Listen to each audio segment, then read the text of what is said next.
19 ने गुणाकार करायला अवघड वाटतं का? ही भन्नाट ट्रिक शिका आणि उत्तर सेकंदात काढा। समजा तुम्हाला 25 गुणिले 19 करायचे आहे, तर आधी 25 ने 20 ला गुणा, उत्तर काय येणार? 500। आता 25 गुणिले 1 करा, उत्तर काय येणार? 25। आता दोन्ही उत्तराची वजाबाकी करा, 500 मधून 25 मायनस करा, उत्तर काय येणार तुमचं? 475। बस झालं सोपं। म्हणून 25 गुणिले 19 उत्तर आहे 475। आता आपण आणखी एक उदाहरण पाहू।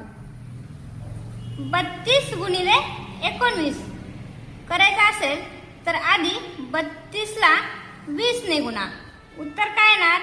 640। आता 32 गुणिले 1 करा, उत्तर काय येणार? 32।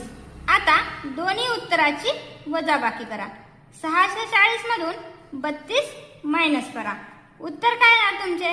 608। म्हणून 32 गुणिले 19 उत्तर आहे 608। बस झालं सोपं। कशी वाटली 19 ने गुणाकाराची ही झटपट ट्रिक? अशाच मॅथ ट्रिक साठी लाईक करा, शेअर करा आणि सबस्क्राईब नक्की करा।